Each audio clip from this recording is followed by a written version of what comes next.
Hello, this is John from caveofprogramming.com and welcome to another episode of Learn Perl by Doing It.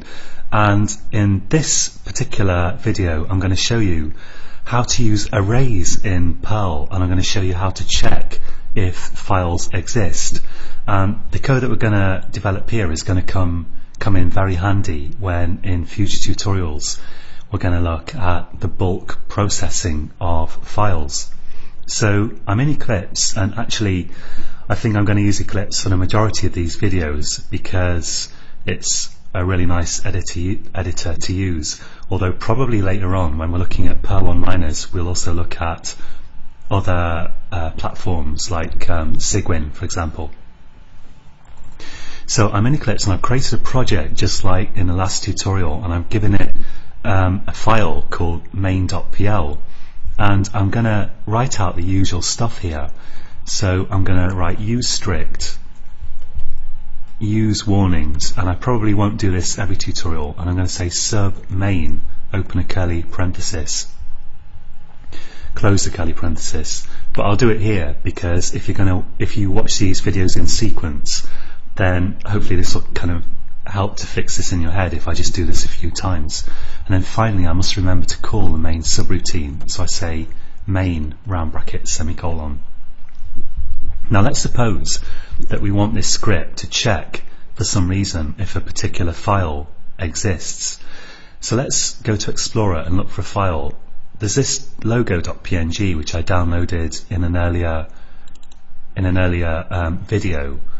So I'm going to copy the folder that's in Explorer like this, and I remember it's called logo.png. So now I'll go back to Eclipse and I'm going to say here if, and I want to put the name of the file in single quotes like this, 2 single quotes, and paste it in. If you have a long kind of complex string like this that may have some kind of funny character in that Perl may try to interpret as having a special meaning, it's always good to put it in single quotes, because single quotes means don't interpret special characters, it's just a literal string, whereas within double quotes Perl will try to interpret any special control sequences that it may think are in there.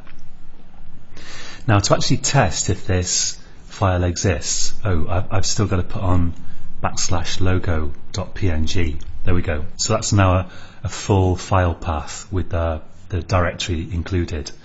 And to actually test if this exists, this isn't very intuitive, but I don't use a function, I actually use -f. And actually the name for these has slipped my mind, but there's a bunch, or at least a small bunch of different things you can do, like hyphen this, hyphen that, and this is one of the more useful because -f means check if this file exists or not.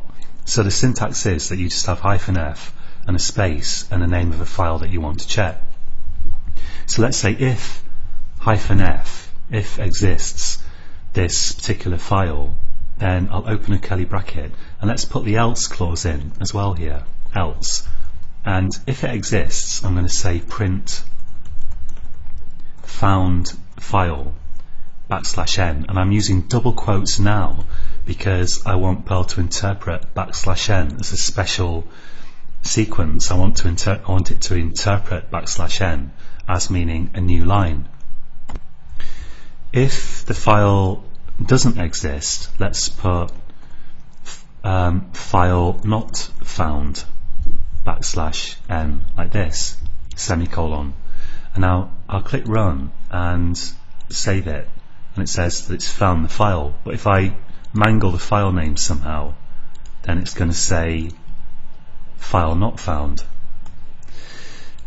Now one really useful thing to do is to put the file name in a variable, because then you can refer to it in your message saying found file such and such or didn't find file such and such. So let's do that. And as in the last tutorial, I'm going to declare what we call a scalar variable here, which is a variable that just holds one value, whether that's a string or a number or whatever. And I'm going to say my $, because it's a scalar, it's a single value, and I'll call this file. So that's just File is just a variable name that I just thought of. It's completely arbitrary, and I'm going to say that equals, and let's take this, the stuff in single quotes here, and paste it here, followed by a semicolon. And now, because this variable now refers to this string, or if you like, contains this string, then I can put it here. So I can say $file, and if I run this, the results are the same as before, and it found the file in this case. So now we can say found file, and directly here, actually within the string, I can actually use this variable. So I can say found file, and inside the string between the double quotes I can say $file. That's my variable name, which has no special meaning. I could call this absolutely anything. Or we can say file not found, let's put a colon just for some punctuation and say $file. So the punctuation doesn't have special meaning. I'm just putting that there to make it look nice, and I'll have one here as well.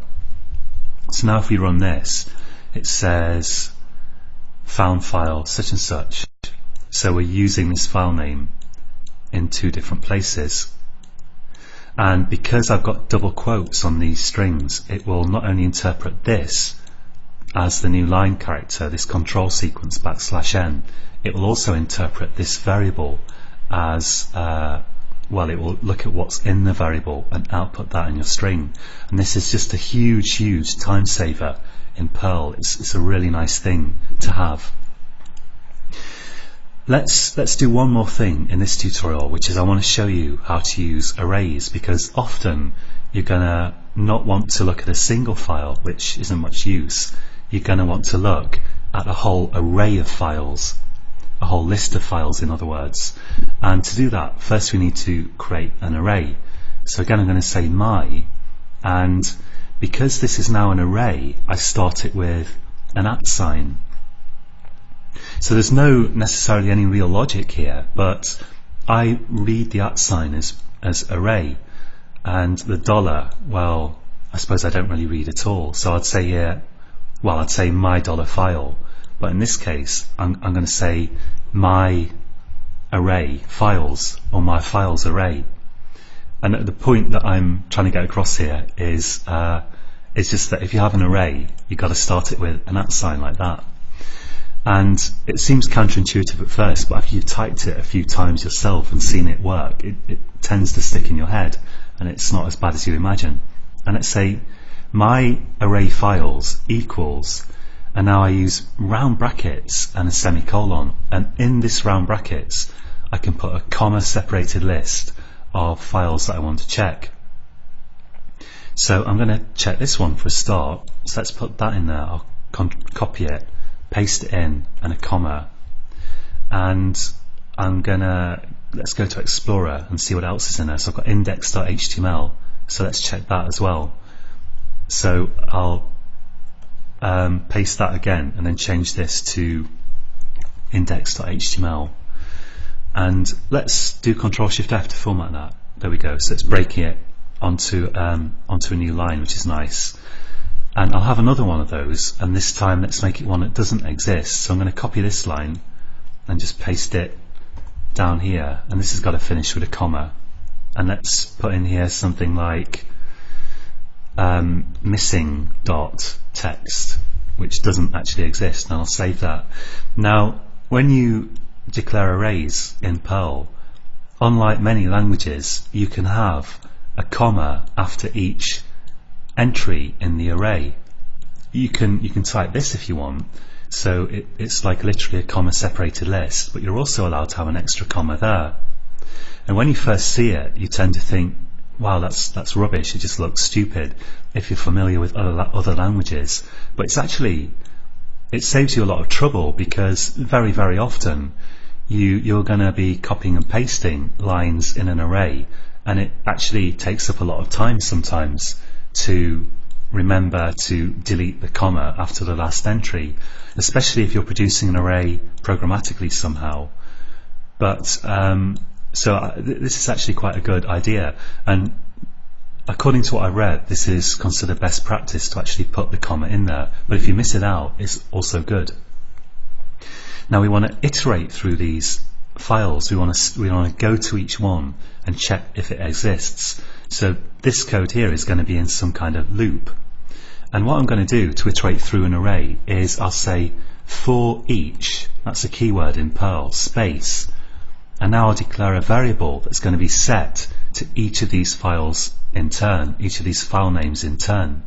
And because this variable is going to hold a single value, which is one file name at a time, it starts with $, and I'm going to call this file.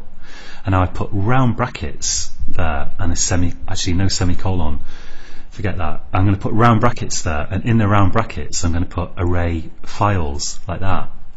And after that I open a curly bracket, and then I put the closing curly bracket down here.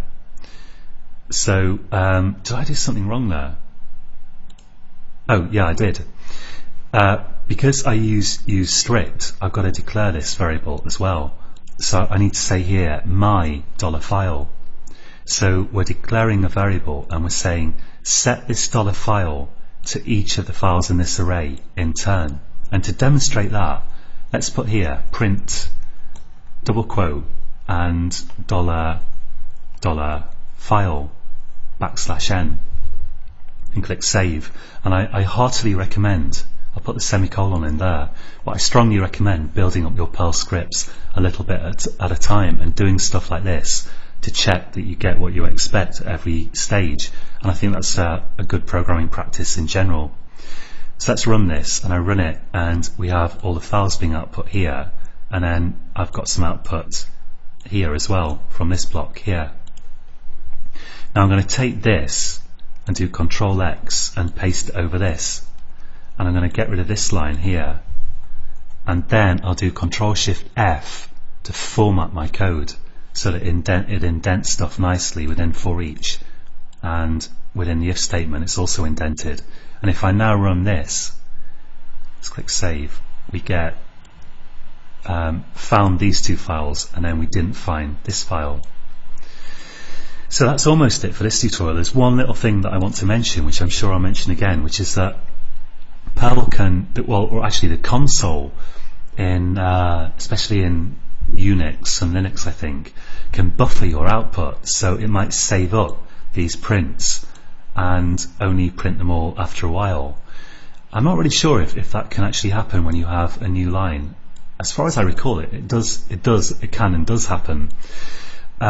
So you might find that your output doesn't appear immediately, and usually if I tell my script to output some text, I want to see it immediately.